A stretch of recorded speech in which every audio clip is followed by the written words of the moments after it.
Listening to the Star Wars Archives, a Youtini.com Patreon exclusive podcast. Your regular deep dive down the rabbit hole of the Star Wars universe.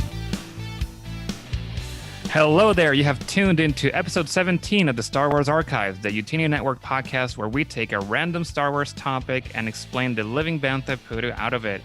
I am Jose, aka Joxy in the Youtiniverse. I have watched all Star Wars canon movies and TV shows. I have read 41 Star Wars books, and I own 15 of them. And I'm Trev, keeper of a timeline pages over at Youtini.com. I've spent my entire life consuming Star Wars media and own over 1,000 Star Wars books and comics. So, for anyone joining us for the first time, this is a largely unscripted show where once we've decided on each episode's topic, Jose will do whatever research he needs. I'll do as little research as possible. Spoilers, I've done a ton this week. We could talk about anything Star Wars, legends, canon, books, comics, TV, video games, newspaper clippings, cereal boxes, who knows, and hopefully keep you both entertained and informed over the next hour or so. And spoiler, I have done very little research. But you do say that I do whatever research I need, and you said you were doing a lot of research this week, so I felt that I didn't need to do a lot. Out. Exactly. Yes. Well, so this week we are joining the rest of the Youtini team to cover Shadows of the Empire. This was a multimedia project released by Lucasfilm in 1996, which included a novel, comic book series, video game, trading cards, soundtrack, and a toy line. And it depicted events between Empire Strikes Back and Return of the Jedi. Youtini has been covering this project over at Cosmic Force, Legends Look Back, and Youtini Game Nights. Anything else that I'm missing there? I think that's, at least so far, those are the shows that have been covering it. And then Living Force are doing War of the Bounty Hunters on Monday, which is what prompted this whole thing. So the latest Marvel crossover is what prompted this whole thing to begin with. So they'll be covering latest crossover. We're covering one of the most iconic. Right. And we're here to deep dive into anything that at least the shows before us have missed.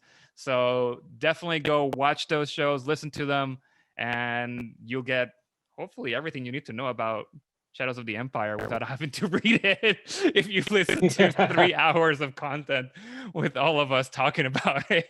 But I guess you should also read and check it out, right? Because from the little research I have done, it seems like pretty interesting. There's a lot of interesting plot points that happen, and the whole project is, it's a big undertaking, and it's somewhat similar to what High Republic is doing right now, right? Yeah, there's been a few things that have come close, but I think the closest we've probably had is the 40s, where you had a book, a comic, and a video game. And it's the video game that kind of elevates it above a normal tie-in project. And there's rumors of a High Republic video game, so we all live in wait. But this is one of those Star Wars movies that never was. Yeah. There's only a couple of them. It's everything but the movie. And that's kind of how they marketed it at the time. Everything but the movie. Yeah. But Cosmic Force talked about the comic. Legends Look Back talked about the novel. Listen, we're not going to reiterate the plot point of the book. That's already out there. Hopefully you've read it. You will get a lot more from this episode if you've read the book. We're going to go. This is probably going to be the deepest dive that we have ever done. And I know there's times where me and Jose are talking where he doesn't know what the hell I'm talking about. This episode, he hasn't even read the book that we're going to go tangenting on. No. So it's going to be fun. You say it's going to be fun. We'll see how it is for me, because I have no idea where this is going to go. So I purposely did not watch a lot about a lot of things. And I purposely avoided watching Legends Look Back and Cosmic Force to come into this as blindly as possible. I did do a little bit of research so that I at least knew what this was. but that's it. I skimmed through the information and the history of it, and just to get a basic idea, so that I'm not entirely blind, but pretty much I'm, yeah. So Trev, I'm gonna rely on you to keep this show going. And So like I yeah. said, we're not going to hit the plot points of a book. We're going to assume that you have a passing understanding of what happens within this story. If you don't, you might want to pause now. You might want to pause and go read the book. Go read the comic. Give me an hour then, because I'm gonna pause now so that I can go do that. Or even better, we're going to talk about the events of a book in broad strokes. Listen to this episode, then go and read the book, stopping the book to dive into all these other things we speak about, and then come back to us and tell us how much of an enhanced experience that is. See, okay, I can do that. I could do that. Because if not, you would have to wait like a week at least for me to do all the reading and then come back prepared. Oh, and the rest. So listen, I didn't even know where to start here. So I've kind of wanted to go in some sort of chronological order, if that makes sense. It might make sense when we get into it. So the first thing I want to talk about, and when I say first thing, I'm going to talk about what we're talking about, and then I'm going to take another tangent, because that's what I do. Yeah. So you've heard me talk about the West End games stuff a lot. Yes. Right? Would have heard me talk about the source books, the role-playing modules, all these sorts of things. Now, a lot of the things I'm going to talk about today were released around the time of Shadows of Empire. A lot of stuff came out afterwards. Once the characters have been established, their backstories have been established, they can be tied into. So one of the first things I want to talk about is an adventure module from West End Games called Secrets of the Sly-Star Run. Now, a lot of these source books don't have a lot of fiction in them. It's a little chapter here, a little paragraph there, but it's fiction nonetheless. But the events of the adventure modules can be taken as canon when it was Legends. So we're talking, like, it's a Legends book. Most of what we're going to talk about is Legends. So yeah. But the continuity still existed. So Secrets of the Sly-Star Run, it delved deeper into the activities of two of the Vigos of Black Sun. Now, Vigo isn't the guy from Ghostbusters 2. That's not the one I'm talking about. You know the one in the painting? His name was Vigo, right? Mm-hmm. I'm thinking that's what I'm thinking about. Okay, Vigo, the huge painting that, from Ghostbusters. That's it. Also, We're Viggo not talking Mortensen about is the other Vigo I know. So there's sort of and two him. Vigos. We're not talking about him either. So we're talking about Vigo. So if you've seen The Godfather, this is where Vigos come from, because the Black Sun thing is essentially The Godfather. That's the whole point of it. But in universe, an interesting fact about the word Vigo. So these are basically lieutenants of Black Sun. So Vigo, Tianese for nephew. Okay? Tianese was the language that kind of existed in the galaxy before Galactic Republic became a thing. So before BASIC became a thing, there was Tianese. Now, the only way Tianese still exists in modern, I say modern, Star Wars times, is through its use of letters as designation. So it's essentially Old Greek, alpha, beta. Okay. It's essentially that. And the word Vigo means nephew, which is where the Godfather aspect. Got it. So, Secrets of a Sly-Star Run deals with the dealings of two Vigos of Black Sun. So, Sprax and Green. Remember these names; they're going to be important. Okay. And the rivalry between them. Now, there's a couple of fictional vignettes in the Secrets of a Sly-Star Run source book that talk about what's going on with Sprax and Green. And then there's a whole adventure module at the back, split into 4 parts, and each part starts with a decent bit of fiction. It's actual text.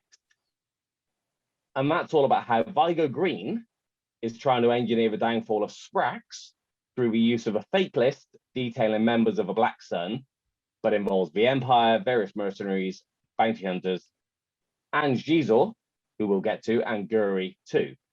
Now, I can't guarantee I'm going to say Shizor all the way through. For years, I thought his name was Zizor. Until the internet came along and you actually see how people's names, or hear how people's names are pronounced. I literally pronounced it wrong in my head for 10 years. So I can't guarantee I'm going to say Shizor forever.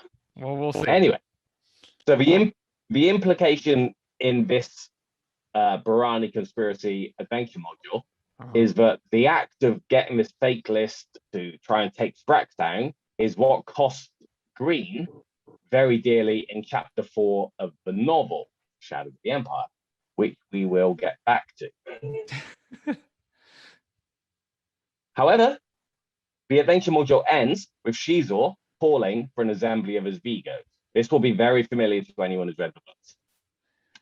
But the settings here is important. So Shizor and his Vigos. Yes. So Shizor is the head of Black Sun. He has 9 Vigos or nephews. 2 of them are doing all sorts of shenanigans against each other. Yeah. In the Outer Rim. And that's what this story is. Yeah. Shizor knows all about it because he knows everything. He's got to the bottom of it. He calls for all his Vigos to assemble so he can do what he sees fit. Okay. But the very closing part of this adventure module, this is going to get so weird. Shizor is asking Guri to set up this assembly of his Vigos. Now, this assembly will be familiar to the book, but when this conversation has happened, he is at the opera. Shizor's at the opera. Vader and Palpatine are at the opera. He's watching them from afar. You know, he's got his eyes on Vader for a long time. We're going to come back to all of this. But the performance that is being performed at the opera is called Da Verda Werda. Da Verda Werda. Da Verda Werda. Shizor, Vigos, and Da Verda Werda. I could be pronouncing this wrong. But this piece will be familiar with a lot of people. Just all a tongue twister here. So, Shadows of the Empire had a soundtrack. There was an actual soundtrack composed and released for this, for this whole multimedia project. Not just music from a game, brand new Star Wars music composed by Joel McNeely purely for this game. One of the tracks, called "The Destruction of Shizor's Palace," started with a vocal choir, which is the first time that a choir was used in a Star Wars piece of music. So years before Duel of the Fates, this was the first time that happened. Interesting. Yeah. Ben Burt, who is he's a legend within Star Wars sound design, he wrote this epic poem using an offspring of Germanic language for the guys to chant as the lead of his piece. That's become Da Verda Werda. This massive poem that is all about an ancient battle between the Tang and the Gels, who were the original inhabitants of Coruscant, millennia before the current Star Wars timeline. Now that's taken on a life of its own in itself. That's amazing. The Republic Commando books and the game. It's been in the Clone Wars. It's been translated from basic to Mando or back again. I'm not really sure. Literally, we could do an episode on this poet. It's like we totally should. Like the ancient English poem. It's that in Star Wars. Yes, we should totally do that. Yes, so many novels and books that. Next week on Star Wars Archives, we will be. We're going to take a literacy dive. But this is one of those things that starts off as some random words written down that has taken on a massive life of its own. And it's just absolutely nuts. And if I can figure out how to do it, I'm going to put a piece of that in here, just for everyone to hear. But yeah, so listen, we're going to start as we mean to go on. That's what we're talking about here, these complete random facts that tie in. Yeah. But the main Shadow of the Empire story. So the comic actually starts before the novel. Luke and Leia still with a rebel fleet, Vader hunting. So this is a graphic novel here. I'm going to be doing this a lot. page 9 shows Vader receiving a transmission from the Emperor. Okay, he gets caught. Emperor's on the big screen. So that gives me an excuse to start talking about 2 other comics that came out. It wasn't just a 6-issue Dark Horse tie-in comic. There were a couple of really tiny comics, or envelope-sized comics, that were gave away with toys. Okay.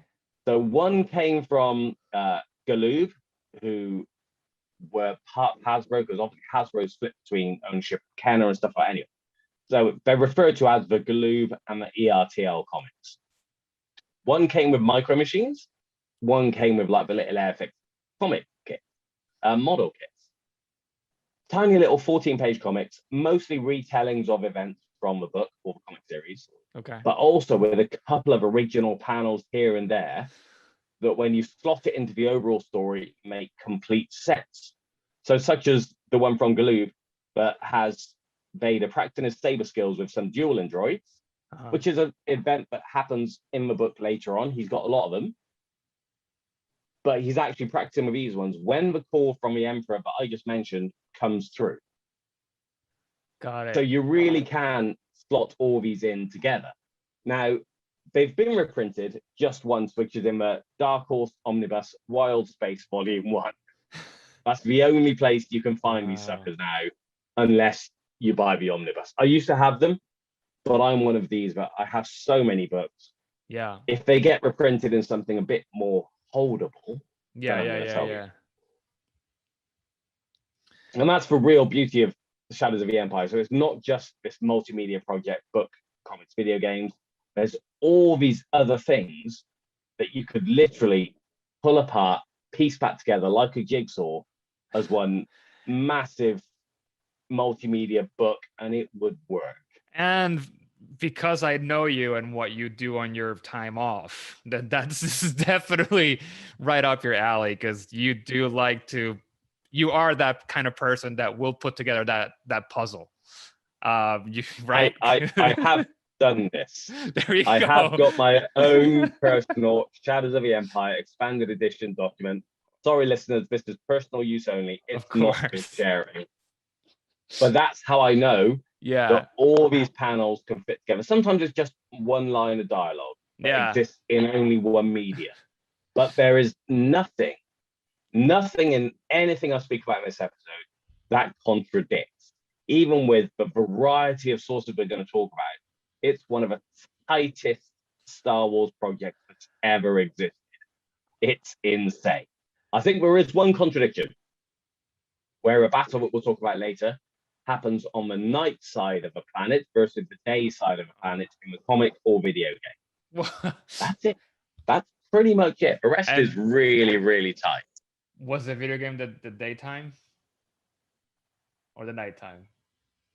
I think the video game took place purely in daytime, where in the book it was nighttime. In the comic, they actually traverse the, don't call the equator when you're in space and you pass that horizon point, or there's a word for it. Yeah, I when don't. you pass that shadow of the sun. Yes. There's a word for it. I can't remember the word. Yeah, so I mean, it might just be it doesn't really matter if it's one or the other for the story. It's just in the video game that might have just been because so that people can actually see what's going on. Yeah, exactly. Yes, and then it's a little more dramatic in the novel because, to be a nighttime because it's nighttime. And comic book wise, and it would look cool if you went from one to the other, and that way you play with the colors there. So exactly, it's just our artistic license. The events themselves are like the same. But I don't want anyone to call me out if I'm wrong on any of that.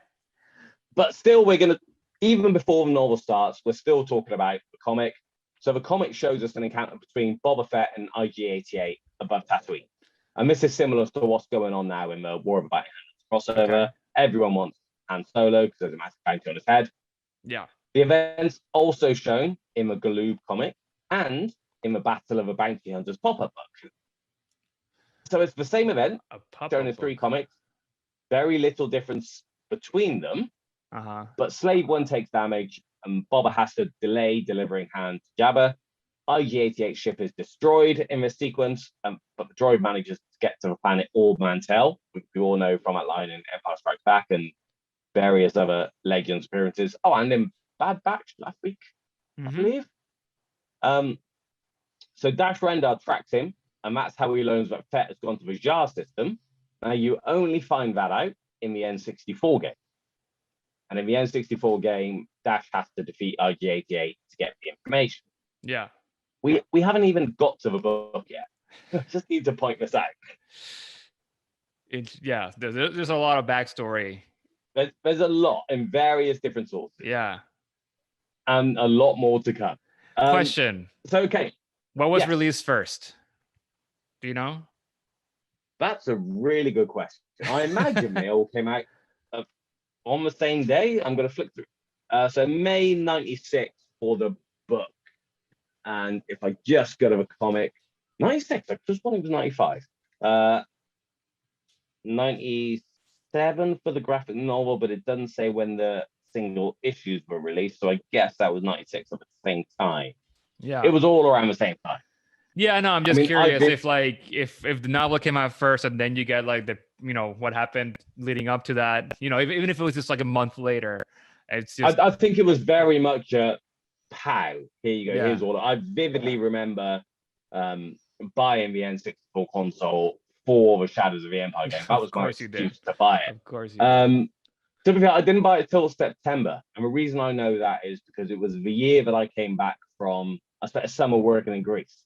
I was one of those annoying people on the door handing out cards to get people into the club. I did that for a summer. Yes. And when I came home from that summer, the first thing I did was buy this N64. That's how I know it was September. So I was late to the curve. Yeah. But anyway, I digress. Where am I? We're on to the book. We're actually going to talk about the book. All right. We're going to start chapter 1 of Shadows of the Empire. So it starts with Luke on Tatooine, and he's building a new lightsaber. So far, so good. Following the events of Empire Strikes Back, the cutscenes of the video game are so based on the concept art for Return of the Jedi, because there's a deleted scene in Return of the Jedi where he's in his cave on Tatooine, they've got the X-Wing and the Falcon part next to each other. Yeah. So a lot of the cutscenes are based on that. But this whole sequence of events is fleshed out even more in a young adult novel called The Life and Legend of Obi-Wan Kenobi by Ryder Wyndham. Now, Ryder Wyndham's written a ton of YA stuff, and it's all brilliant, and he knows his stuff. He knows how to tie things in. So as part of the biography series, they've released a few of them. The Luke one was a Vader one, there's a Maul one. They're all brilliant because they literally tie in all these different aspects of Legends to make a cohesive story. Yeah. But this book's about Obi-Wan. Yeah, exactly. That's why I'm waiting for you to tie it in, because I'm like, okay.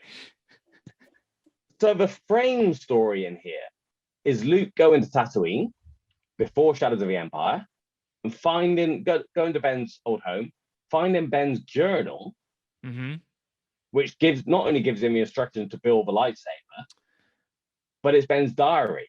So we'll get to a certain point, and then you flash back to Ben's life. Yeah. And then, so all the interludes are about Luke. The bulk of the story is about Obi-Wan's Kenobi life. And it ties in, the Jude Watson Jedi Apprentice series and all the Clone Wars novels.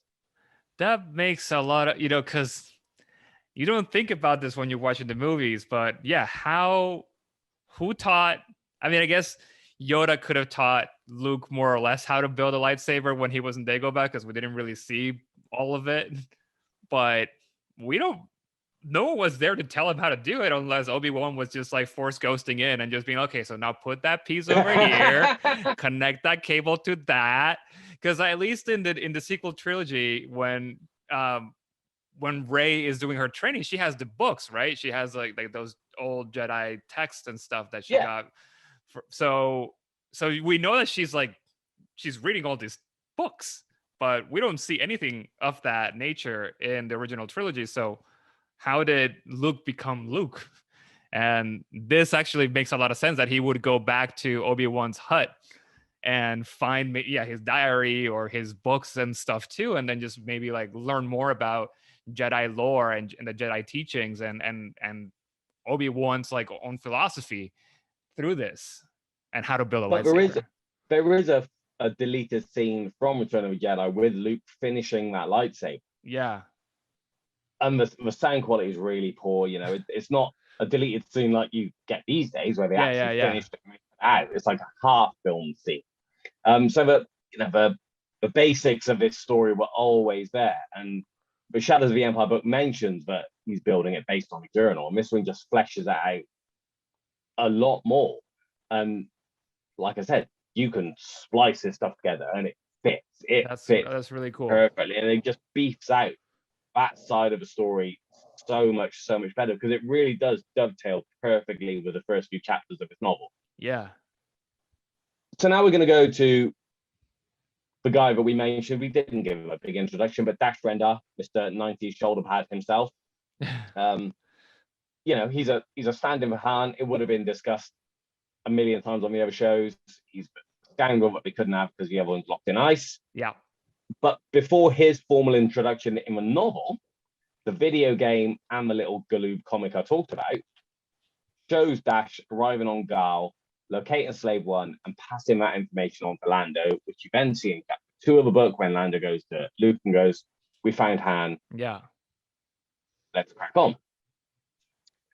And then a scene that only appears in the comic.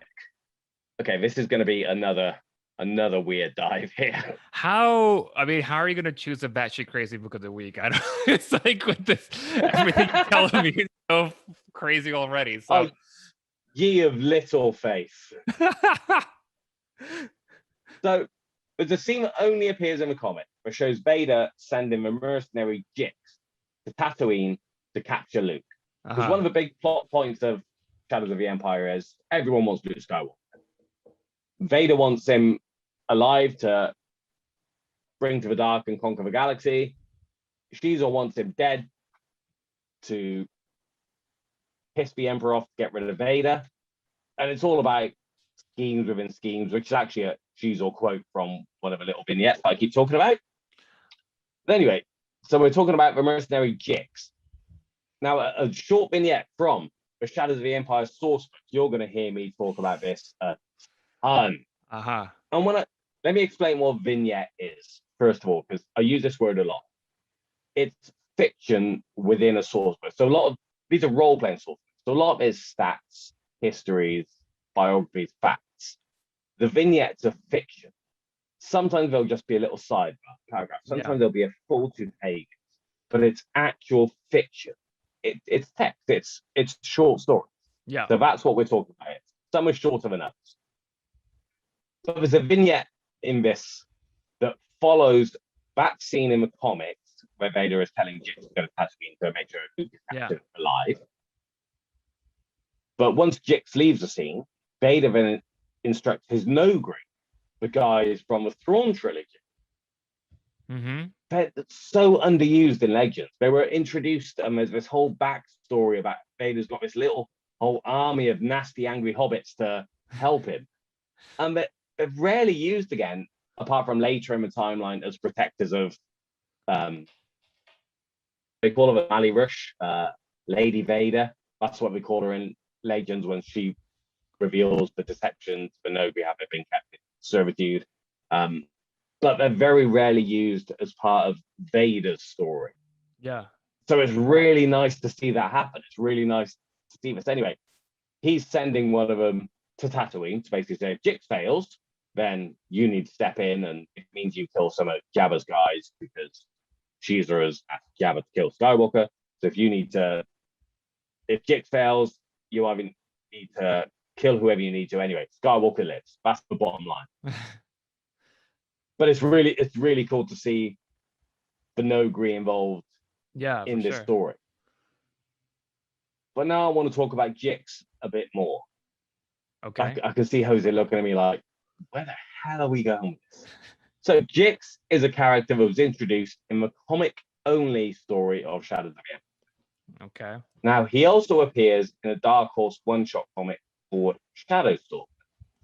where he's again doing Vader's bidding. He's a mercenary who, either is scared of Vader or Vader owes him. Either way, we also learn that Gix once saved Vader from an explosion meant to kill him on the planet Aridus. Now, this references an old LA Times newspaper strip. You've heard me talk about these before, the ones that were in the 70s or on a Sunday, where Vader found an actor called to impersonate Ben Kenobi in order to lure and trap Luke on a planet.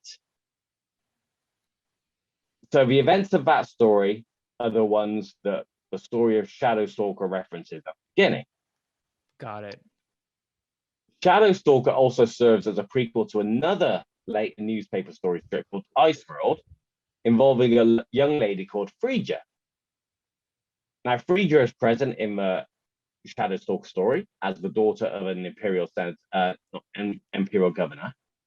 But in the Ice World story from a newspaper comics, she turns out to be a droid, just like Guri in Shadows of the Empire. So like a human replica droid, a droid you wouldn't know was a droid unless you had them in half. You cannot tell the difference. Whether they come from the same design or not is unknown, although another one of the vignettes from a source book that I keep referencing shows us Guri being activated and her murdering her creator at Shizor's request because he paid $9 billion for this droid. He doesn't want credits. Wow. 9 billion credits. He doesn't want the creator to be able to make another one. Yeah. Although it turns out the creator spent those 9 billion credits on creating another one that looked like him, so he could fake his own death because he knew what was coming. Because it's Star Wars, and that's what exactly. have to have people keep coming back up.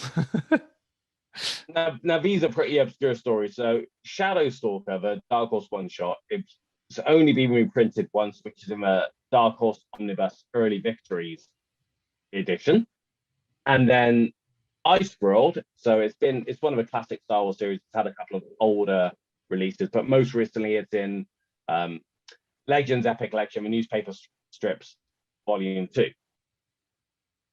You with me so far? I sort of, yeah. So in chapter 2 of the book, let's just remind that was just chapter 1. You already talked about like 10 different books. We're not going to go through every chapter. We'll skip a lot. But in chapter 2 of the book, we learn that Shizor's family was killed 10 years prior in an accident on his home planet of Faline. Uh-huh. So it turns out Vader was in charge of a biological weapon being researched there. There we go. That's the tie-in. Yeah. Well, besides the opera. Yeah. It escaped and his family was killed. Now, back to the source book, there's 2 vignettes in that. So one of them has the story of Vader above the planet in the Star Destroyer, realizing what's going on, having to put into effect or give the order for the orbital bombardment. And, we have to destroy this much of a planet because otherwise we're going to lose the entire planet. And then there's another one of King Haxin, which is Shizor's father. Okay. He knows what's going on. He's sat in his garden. There's a comment about how Shizor is off, essentially gallivanting. I can't remember the exact phrase, but Shizor's adventures with Black Sun is almost like a dalliance. It's kids do being kids thing. So Shizor is a legit prince. Yeah, he's an actual prince. Yeah. Okay, I wasn't sure if that was like a title he gave himself as, because he was like the leader of the Black Sun or something, but he is like a legit prince. Yep, comes from actual Faline royals. Got it. But King Haxin was in his garden. He knows what's happened. He's accepting his own death as he watches Star Destroyers begin their orbital bombardment. Yeah. So the source book is really good at just giving a bit of context these scenes that happen in the book. And, like I said, this happened 10 years before the book. Yeah. So if you were reading in chronological order like a madman, so I would never do that. By the time you got to this book, you'd have forgotten those events. But they're really good to read in at the same time and kind of give it some a bit more context. But even earlier in the timeline, so back after the release of Revenge of the Sith, Episode 3, there was a webcomic series that was released on the official site called Evasive Action. And in one of these, now, you can't find them anymore. They're not available, which is a crying shame because they're some of the most EU tie-in heavy comics that have ever been released. A ton of them written by Pablo Hidalgo, which says it all. But in these, you see Captain Jaizor desperate to complete his promotion to Vega. So he's not at the high levels of Black Sun at this point. And we're after Order 66, so we're in the early Galactic Republic. So Xizor is blackmailing Atinis Tremaine, who was a Jedi, but after being corrupted by Vader, is now one of the first Inquisitors, and this is legend. Tremaine started as a West End Games role-playing character. He had a load of short stories. Eventually, he came into this comic. So Xizor is blackmailing Tremaine for information on Vader.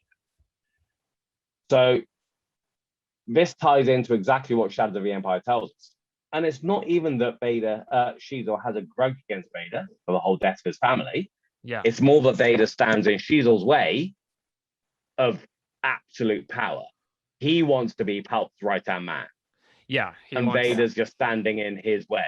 He wants to be the Vader, basically. He wants to replace Vader as a... Yeah. So okay, you killed my family. Kind of an excuse. It's fuel. It's fuel, right? I mean, because wait, how young was he when this happened? No, that's a question. Well, so let me see. He's a fully grown adult in the Evasive Action strip. So that's 19 years before Battle of Yavin. So let's call him 25 as an arbitrary age because he's young and hungry for power and wants to be a Vigo. So he's going to be, 45, 50 in Shadows of the Empire. So his whole family is killed when he was in his 20s, is what you're saying? Yeah.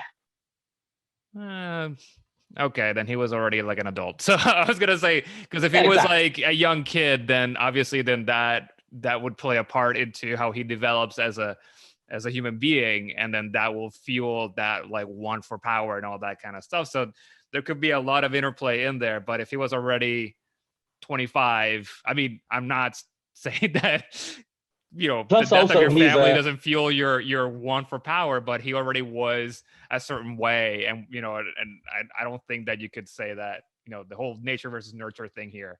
But you also get that whole anthropomorphizing of Star Wars species. Like Bothans are horses. Yeah.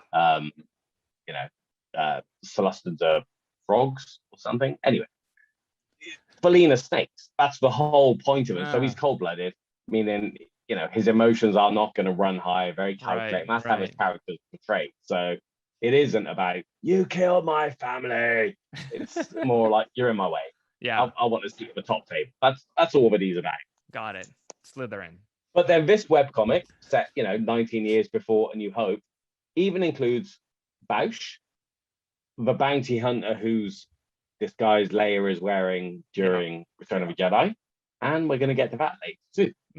And a Twi'lek called Lone. He's in this webcomic from 19 years BBY, who is later on in this book one of Black Sun's Vigos at Xizor's behest. He's one of the 9 Vigos. So again, the continuity goes a long way back with this book. Yeah. If you're willing to dive deep.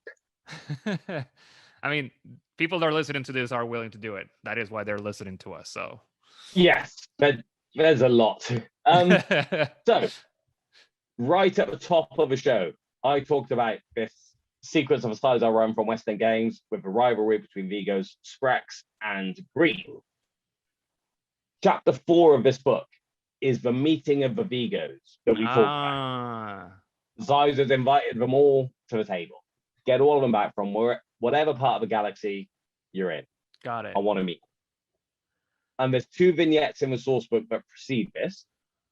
One of them, which is actually one of the longest vignettes in the source book and the most pointless. It's a whole page of Vigo Lone, the Twi'lek we just talked about, getting dressed. That's it. He tells you about every ring he puts on in the history, every marking he puts in his head tails, what sash he puts on. I don't say this often, but it's not recommended reading. It's the whole page you're watching someone get dressed. But then the next one goes round the room, and they're all stood outside. We're basically all stood outside the meeting chamber, and we're all kind of looking at each other. No one's trusting each other.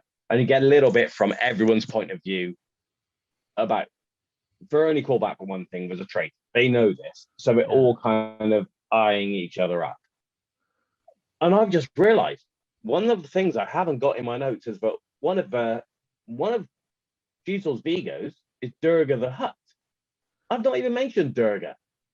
He has a hut So as a Durga's Vigo. got a long, absolutely, and Durga's got a long expanded universe history themselves. They were in the Han Solo trilogy from A.C. Crispin. They're in the Kevin and Jay Anderson Darksaber book as the owner of the most useless super weapon of all time.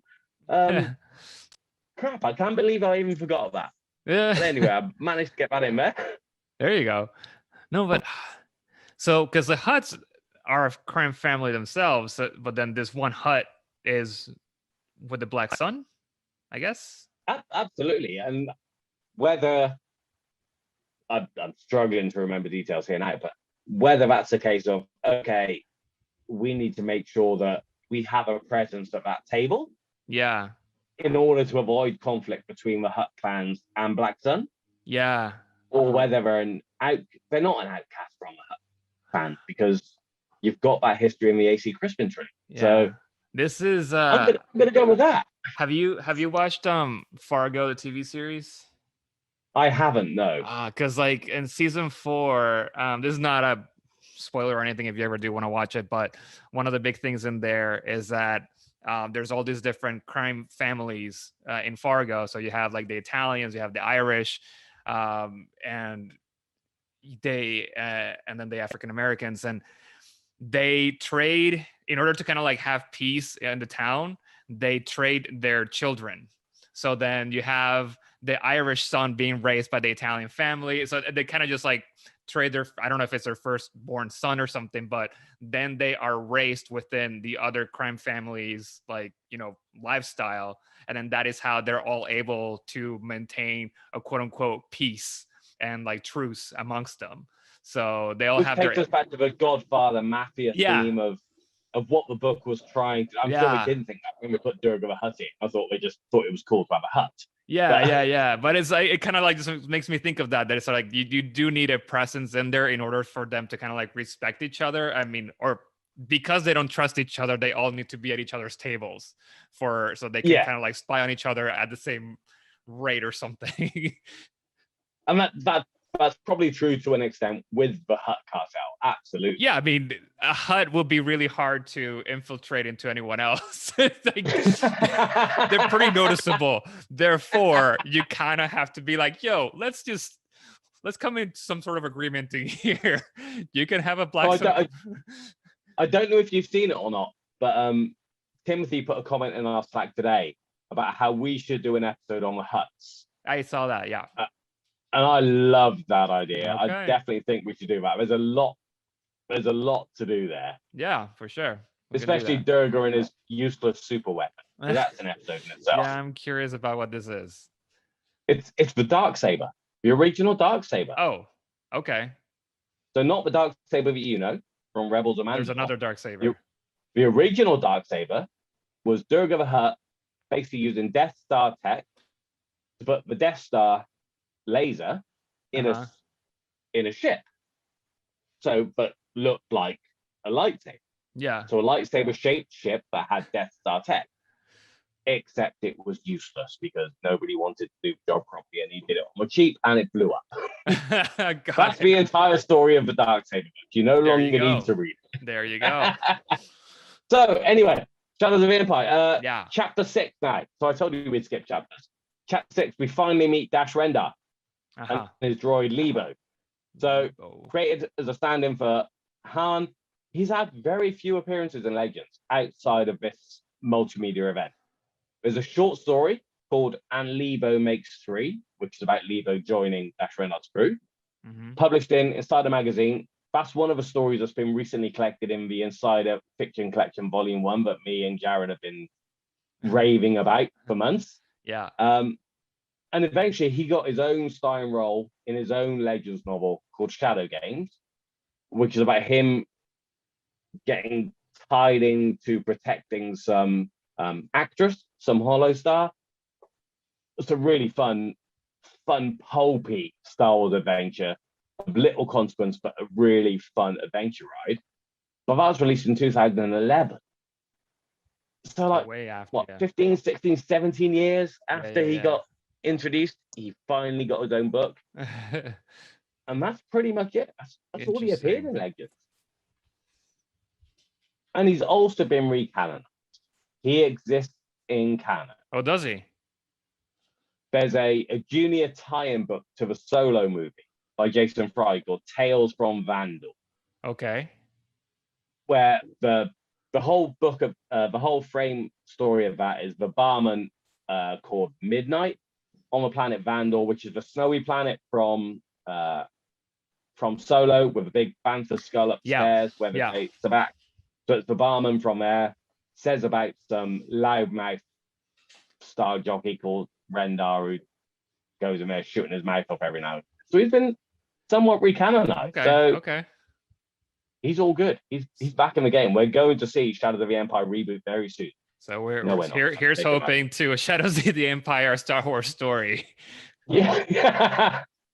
Fingers crossed, man. Fingers crossed. Maybe. I think that there might be like a Black Sun. I mean, that would be cool if they did go into like a Godfather version of in Star Wars, and they just went really into just Black Sun or one of the other crime families, and they could then that way bring in some of the elements from Shadows of the Empire.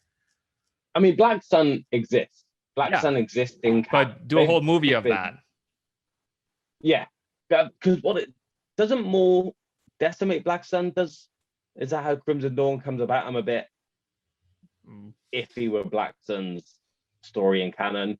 But even in Legends, this wasn't in the show notes either. If we go back to the Obi-Wan Xbox video game that is set place before Phantom Menace, that actually talks about the leadership of Black Sun all being destroyed, all being defeated, and it takes Black Sun decades to work back from that, which is why there's such a mythical organization in the present Empire Strikes Back, Return of the Jedi age. The the myth Black Sun, no one believes that it's actually a thing, is because there was almost a public downfall of the organization decades before.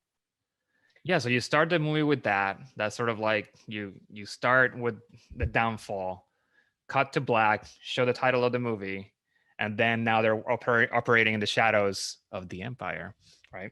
So now, Jeez, I've never twigged that. I just thought it was a cool title. That's genius. There is, yes.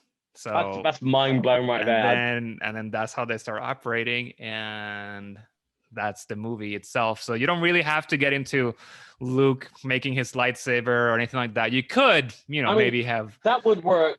That would work, except for the fact that Palpatine is well aware who Yoda is.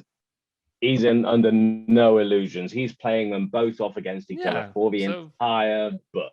And Palpatine keeps coming back anyway, so we can have him in the movie. Like, he's a dude in a hood, and a lot of makeup, so anyone can play him.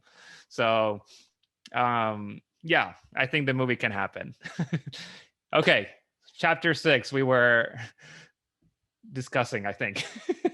Yes, so we were with Dash. Now we're going on to chapter 7. There's a big battle between Rogue Squadrons and the Imperials. Yeah. So this is all about getting trying to get to Boba Fett, trying to rescue Han. Yeah. Now this battle really does need reading the book, the comic, and the ERTL mini comic to experience the whole thing, of course, from all angles. Yes. But we also learn of Dash's family history. So his history is that his family owned a massive trading company, and they were killed when a ship went into a skyscraper, something I believe, something like that.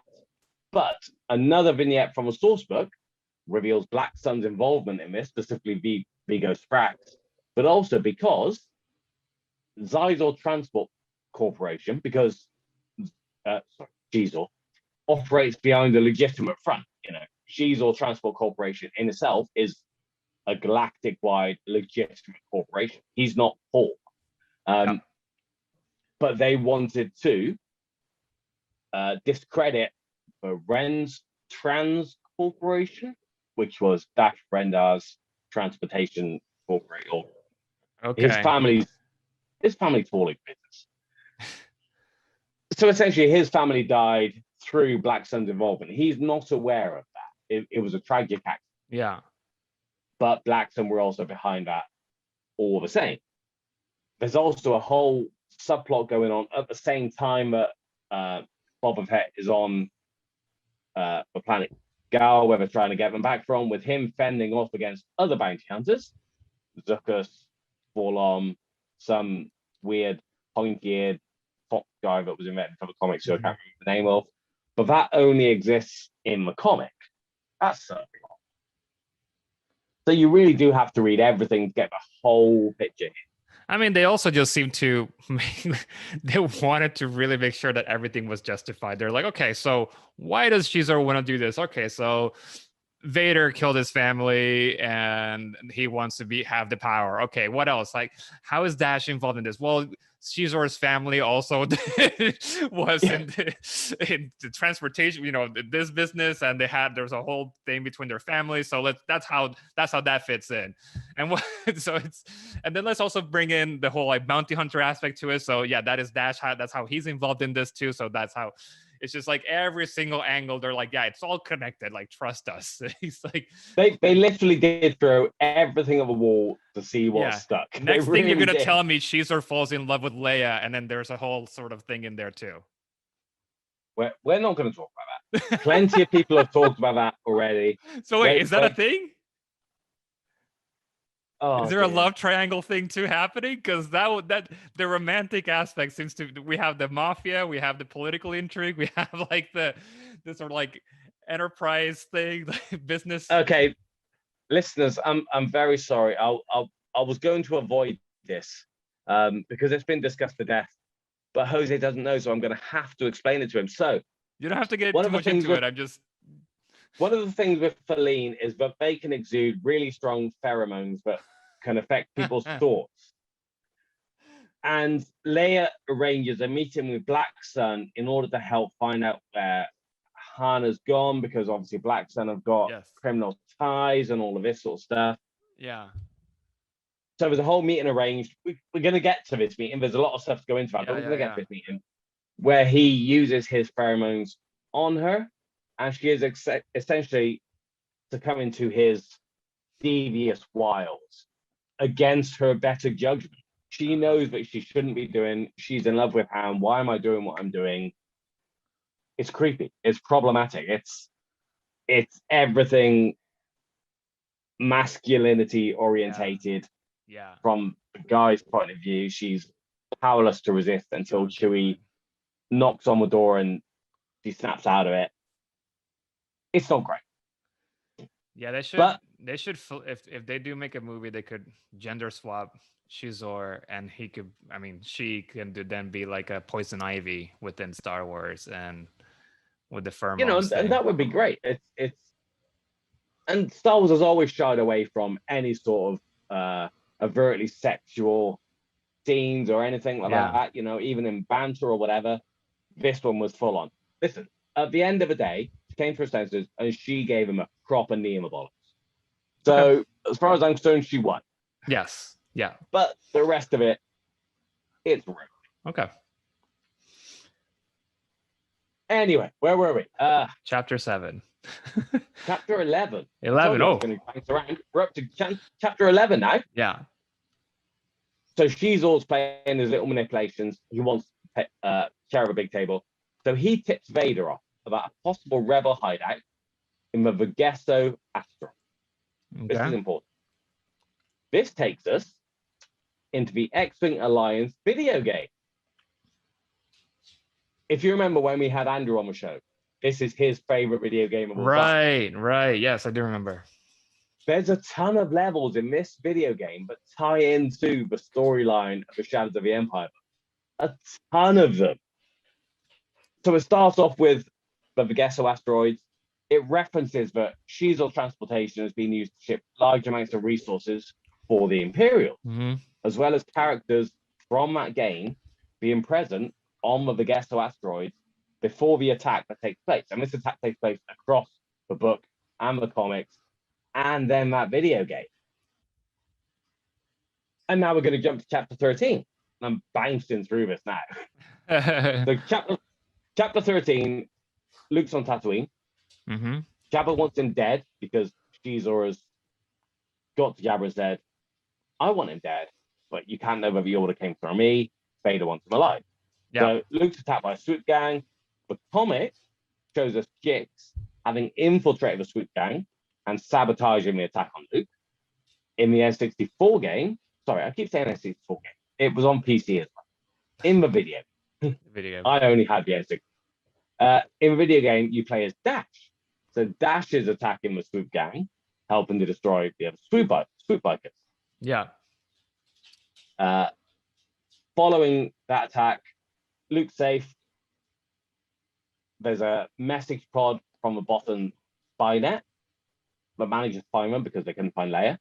We're all the way up to chapter 18 now.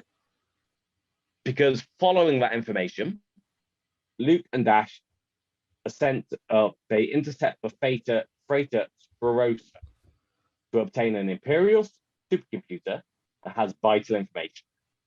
This is a massive plot point of the book. Okay. So the information was sent to Leia. Bothan Spynet's got this. It takes place across all media. It's this mission that's referred to in the many Bothans died to bring us this information from Return of the Jedi. So it's a playable level in the N64 PC video game and X-Wing Alliance from various point of views. The source book has a couple of vignettes that tie in to the later attack on the safe house the computer gets transferred to. In the comic, you only see this battle from the point of view of Palpatine, who planned the whole thing, go as he wants, and he's watching it with Sheezor going, I think we fought hard enough. Yeah, we gave enough resistance to make them think the information was valuable. Later on, there's another vignette that sees one of the Bothans who escaped the safe house being stunned by another Bothan, and hints at political intrigue, and Borst failure is mentioned, who's, again, I know you're not a massive Legends fan, but this guy, or massively read Legends person, sorry, I chose my words poorly, but Borst failure eventually ended up as chief of state of the New Republic. But back then, there's political intrigue within the spy network. It was more interested in the fact that his faction got credit for getting this information. None of this is in the book. This is all from outside sources regarding this. I'm going to jump now, chapter 24. I'm taking a big jump here because there's a lot of chapters that deal with the same thing. So in chapter 24, this is when Leia's trying to make her way to Black Sun, but we spoke about her. So she visits a gardener who's a... Question. Since you're jumping chapter to chapter, right? Yes. All right. Is the novel? I mean, you started with the West End games as chronologically the thing that first happens, right? Because it's more of a backstory of the Vigos and all that. Does the novel itself basically like contain the most, like the through line that connects, like everything kind of connects more into the novel? So the novel is a self-contained story. And then everything else ties into it more so than like... Yes. Okay. So you get the complete story from reading the novel. Okay. You wouldn't get a complete story from just reading the comic or Got it. playing the video. Got it. Okay. You enhance the story Got it. by reading it. So, for example, in the comic, the most substantial stuff is the Boba Fett stuff. Yeah. Yeah. That's not in the book. They're more sort of like But the points. book's not about Bob. Yeah, the story's not about Boba Fett. Yeah. Yeah. Yeah. The Yeah. story's about Jizor and Black Sun. Or the video game being, I assume that you're playing as Dash Rendar. Yes. So then So that's you more see about things like his from point of view. Yes. Got it. Okay, so like it So- makes sense for you to, as you're telling this, like you're referencing the chapters from the novel because that's sort of like the main sort of like timeline, and then you're just tying in all this extra content and tie in video games and all that. So that was one of the things on the Cosmic Force, is that obviously they were focusing on the comic, and a lot of those guys had never read any of it. Yeah. So they read the comic and they were like, yeah, but it only kind of half makes sense. Yeah. This character, like Dash popped up and they're like, well, who the hell's this guy? Got it. Because there's no context for it. Got it. So the book is definitely the essential part of this journey.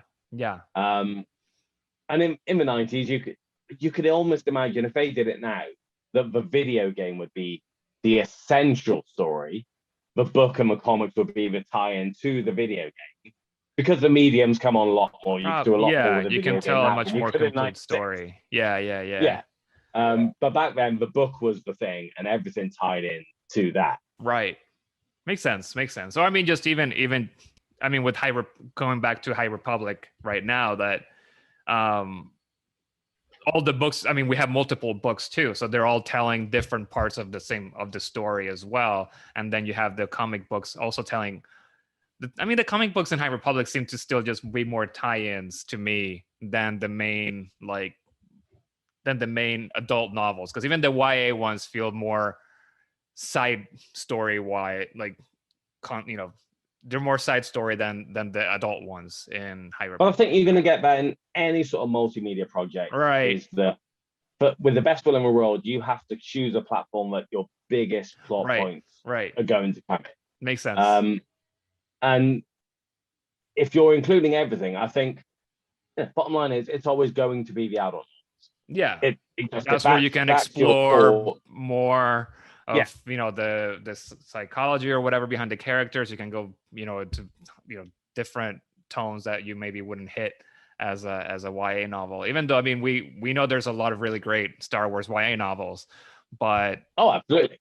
So we're not saying that they're not as deep or anything like that, but I guess as an adult novel they could go into some territory that they wouldn't really cross over in a YA novel. So that makes sense that would be the main story in a project like this.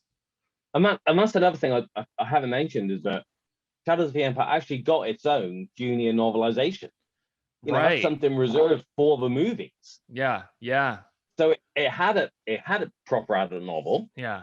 And then a junior one, because it, like I said at the top of the show, it was a movie without the movie. Yeah. Everything they could possibly make. Yeah. They made. The only thing they didn't make was beer mats and t-shirts. Although they probably were t-shirts. They're probably t-shirts. Yeah, but because I remember that. One of the how it all started was that it was like they're like, well, you have all the rights to all these like different multimedia products, so you might as well do it without having to create a movie. You take advantage of all your toy lines and all this stuff. Like, why not? So it was just almost kind of like can you even make it this? If you look on YouTube, you can look on YouTube, and there's so many people who've done their own, computer graphics to try and make it a movie or audio dub. Oh, interesting. Dub the audio book onto it. But there's tons of stuff out. Interesting, yeah. Right. All right, Trev. Before you keep going, let's just take a quick break right now, because we're about the 1 hour mark or so of this episode. So let's just take a couple of minutes. It won't be a couple of minutes for you guys watching or listening to this. This is just on our end. It's going to be a couple of minutes. For you, it's going to be like magic. It's going to be just a few seconds, maybe a minute. I don't know. We'll see. Through the magic of editing, our 5 minutes is going to be like 1 minute to you. So we'll be right back.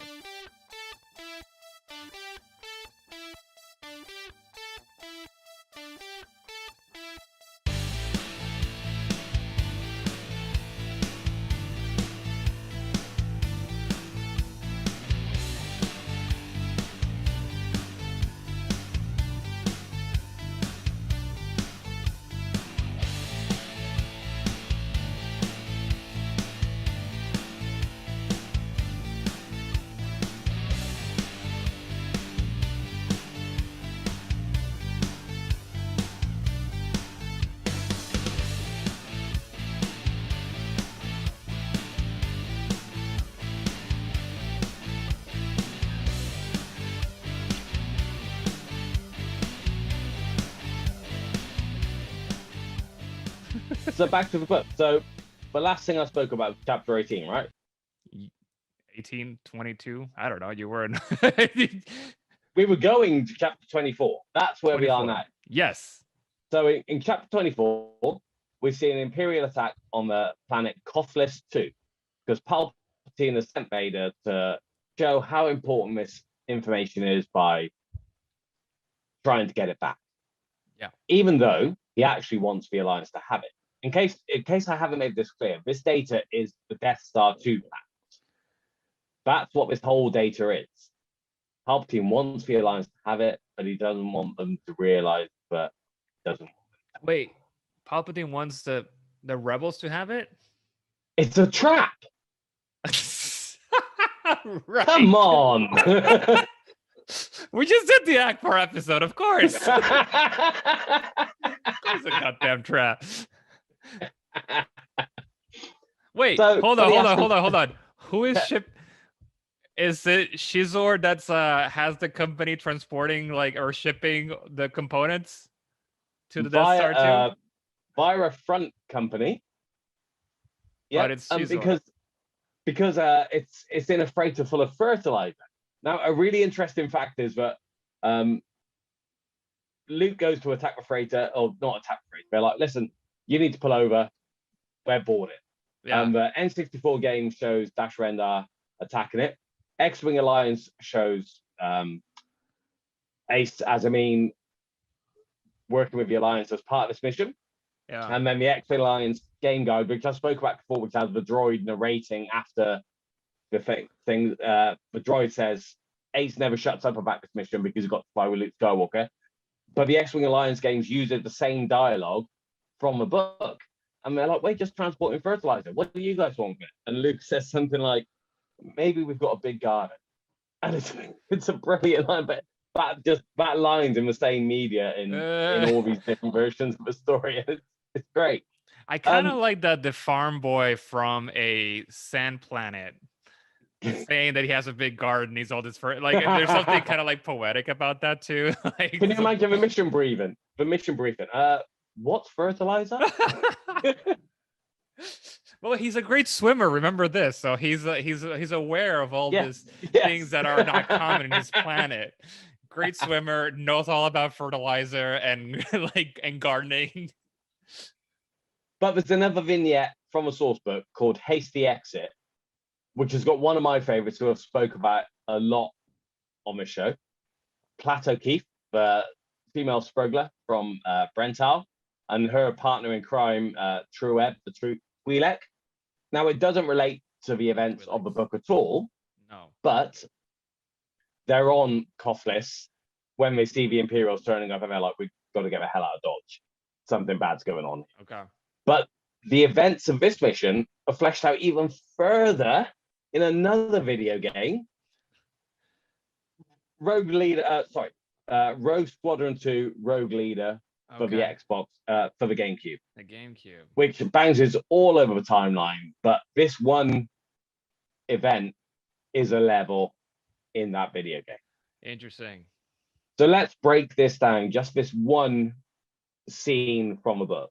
Uh-huh. It's in the book. It's in the comic. It's in X-Wing Alliance. There's a vignette from Shadow of the Empire source book. It's in Rogue Squadron 2, Rogue Leader. Yeah. It's a trap. That's how much this is. This all ties in. Yeah. There's always those taglines for certain movies, like if you've only read the book, you've never known the whole story, or something along those lines. This has never been truer than this multimedia event. But there's also other vignettes in the source book. So Leia and Chewie have to disguise themselves to get to Coruscant for this meeting with Shizor. Leia disguises herself as Bausch, who we spoke about, the bounty hunter costume that she's wearing in Return of the Jedi. Chewie has to disguise himself as Snoover, the Wookiee bounty hunter, who is the only action figure I have. But I can't even figure. I see three things up there to the right of the mall head. I know that's my Disney Infinity. Infinity Okay. characters. They're different Okay. because I've got a full set. It was the only thing I could ever get a full set of because they discontinued it. So Snoover is a shaved, mullet cut, eye patch bounty hunter. Oh, he's awesome. And he's all dyed, and there's scenes about how Chewie hates having his hair dyed and having his hair cut. But there's vignettes in there that show them being kind of taken out of action. Yeah. So Boucher's killed, Snoover's kind of tranked and locked up just for the duration of the book, just so, we just need you out of the picture. Yeah, In fact, the vignettes fall out of the picture. So there's a couple of more things to give a bit of context to go on. And believe it or not, there's not actually that much else to talk about. The rest of the story plays out between the book and the comic and video game. There's a very short vignette showing Wedge and Rogue Squadron just waiting for Luke's call before the final battle. The N64 level shows Dash planting bombs in Shizor's palace. There's the fact that Dash survived in the whole encounter is only shown in the video game. Yeah. He then shows up later in Shadows of the Emperor Evolution, but if we were going to talk about the follow-up comic strip, we'd have been here for another hour. And finally, we're going to go back to the Battle of the Bounty Hunters pop-up book that I spoke about right at the very beginning. So that talks about Boba and IG-88 and him diverting. It then shows us Boba delivering Han to Jabba's palace, which you also see in the comic series too. Yeah. But in the pop-up book, you see Boba Fett fighting a crate dragon. And what ties us back into our earliest episodes from that. Yep. But then one final book I want to talk about before we get onto Batshit Crazy is the fact that this whole multimedia project got its own behind-the-scenes book, Secrets of the Shadows of the Empire.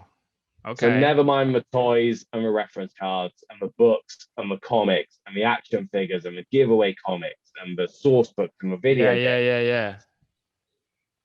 The actual real world narrative of this event. That's awesome. That's really cool. It was a huge event. I mean, that looks like a thick book too, right? Like that was. It's a thick. Yeah, that's thick intense. Book, yeah. That's interesting. That's super interesting. It's also very 90s, isn't it? But especially when I don't know if you remember like the Marvel comics of the days, they were all about this crossover event. That was the big thing. Let's get a million different variant covers and tie in all these different series. And it was Star Wars trying to get in on that, but they had one comic line, they had, a book series. And this is way better. I mean, the amount of lore that comes, in case it's not been obvious to anyone who listens to any of our stuff, I live for this stuff. This is how you build a history of a fictional universe. Yeah. And I think we've gone as deep as we can possibly go on this one. Well, with one exception. Yes. I mean, well, I don't know. Say what you were gonna say. I was just gonna say, do you feel like you know the story a bit better? You hadn't read the story. I think so. I mean, it's definitely it's piqued my interest. There were from when I was when I was like skimming through the material just to kind of get a base idea of what it was, there was one plot element that I don't know how big it is within all the different stories, but it sounded really interesting to me, and how it starts to tie into the movies themselves, which was there's a scene, I guess, or a point in the story where you have Vader naked in his room and he's trying to heal himself, and I guess Jared put you up to this. No. I know Jared is into Vader and Palpatine being naked and stuff, but no. What was interesting to me was just that it says that he is trying to heal himself, which again, that does even tie into the sequel trilogy with Rey healing the, powers and all that. But Vader, he does heal himself, or part. I don't know what part he's trying to heal, but he does it successfully. And as soon as he does, I guess he feels some excitement or joyful about being able to do that. And then it says that it kind of cuts his connection to the dark side. So there we have like I think the little bits of story that lead to his redemption arc in the last movie, right? In Return of the Jedi. Yeah, that's a really good point, because I don't think the book dwells on this too much, but in that section of the timeline, you've got that fine line between, does Vader want to find Luke to corrupt him and overthrow the Empire and Right. rule the galaxy himself? Right. Or because he's very specific, Luke's to be taken alive. That's his whole thing in this book. Yeah. Is Luke is to be taken alive. So is it that he just wants the power, or he's just found out he's got a son? Yeah. And does that light still exist? Is this the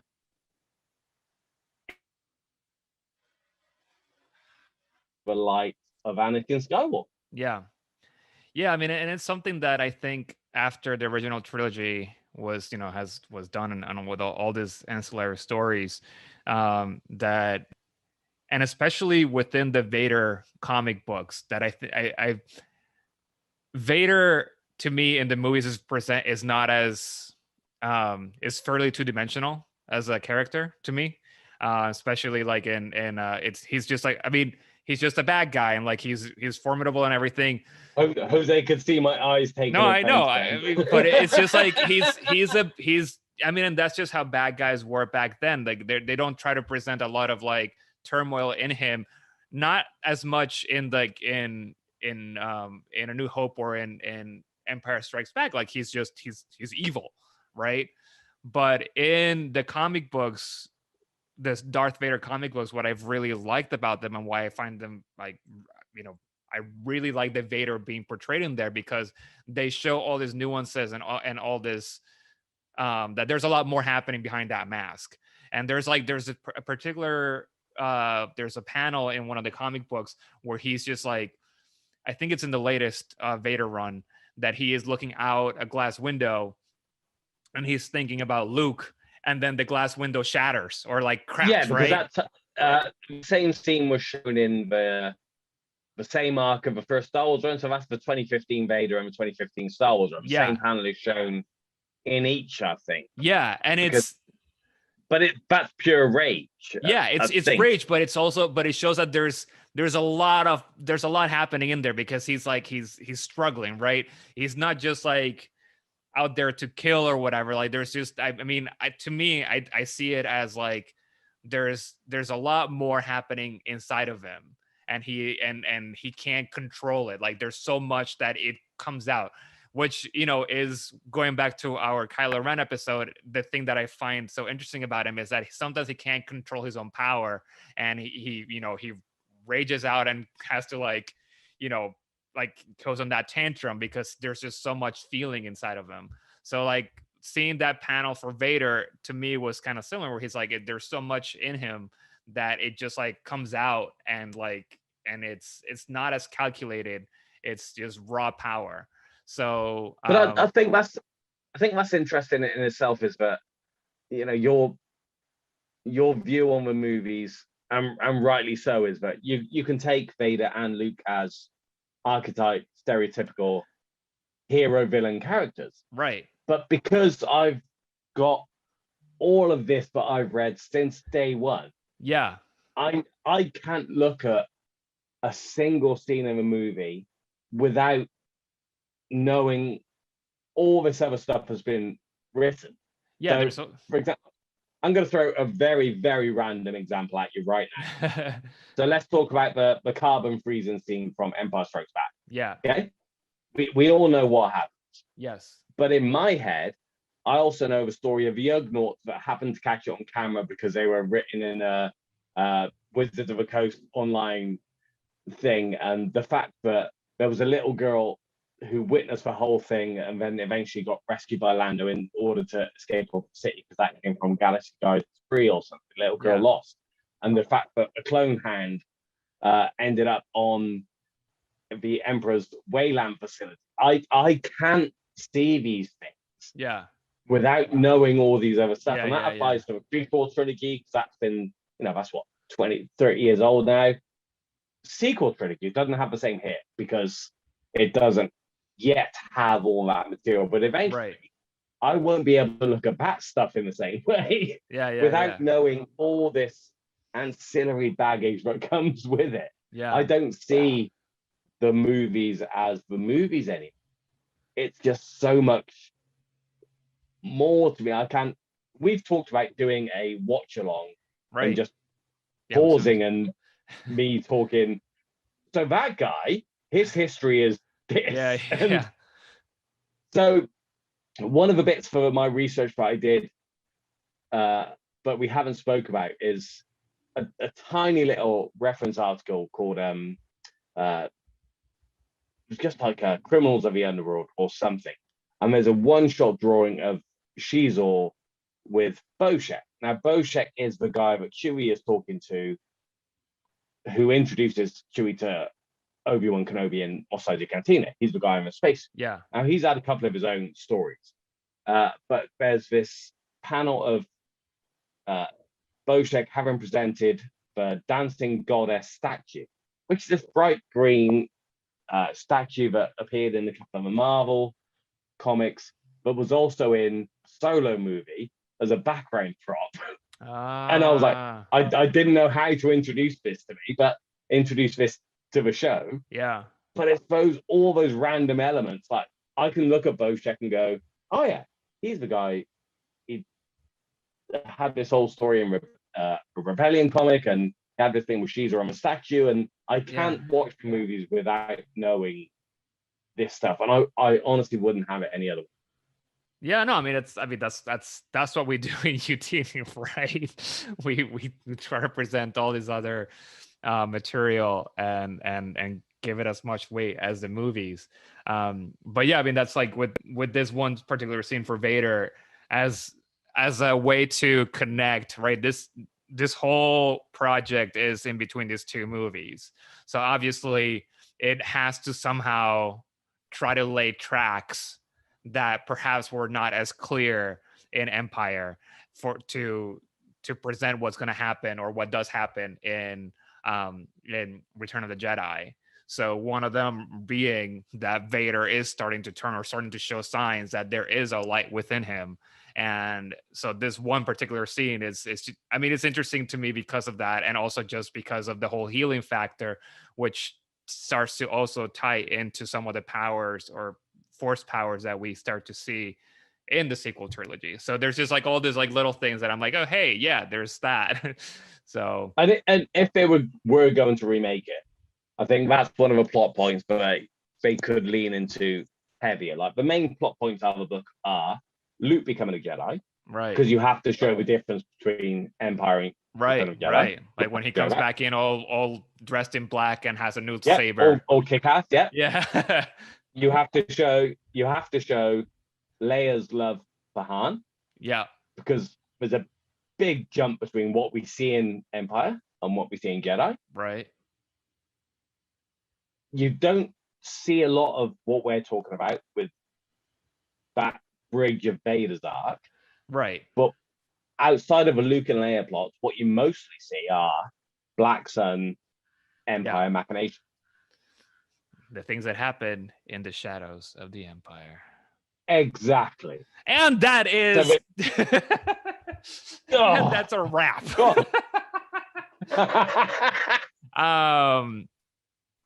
Well, I think we've talked a lot about all this random stuff, even just things that you hadn't properly researched. So now I am very curious. What is your batshit crazy book of the week, man? Because with a multimedia project like this, I don't know what you're gonna bring up. So what did we say was 1996? So we're talking 25 years ago. I'm going to talk about a book that came out this year, maybe last year. I'm not too sure. And that is the Star Wars Galaxy's Edge official Black Spire Outpost cookbook. Okay. And So how does this tie into a project that happened a long time ago? So we've got the Galaxy's A Edge long thing one. going out in Disney parks now. You know, you can go and order proper Galaxy's Edge food. They brought out this cookbook. And the reason I own this, by the way, is not because I'm a great cook. I'm not. But there is a fictional foreword by a fictional character. Therefore, it belongs on my shelf. And that's why you love that that's stuff. it. That's the kind of stuff you love. That's the deal. You know, it's 3 pages in universe. I have to buy it. But on page 51 of the book, one of the recipes is for a Caesar salad. Not a Caesar salad, it's a Caesar salad. That's amazing. And it needs to be said, rumor has it that it's got its peculiar name from a Feline prince. They spelled Feline wrong. They gave it 2 L. There's only 1 L in Feline. Okay. From a Feline prince turned crime lord. But I'm pretty sure, wait for it, here's the kicker, that's just a legend. Oh, clever. But, legends can come true. Exactly. So, and they do every day. Amazing. Question, I mean, just because of that one statement, has Shizor been canonized at all? Do you know?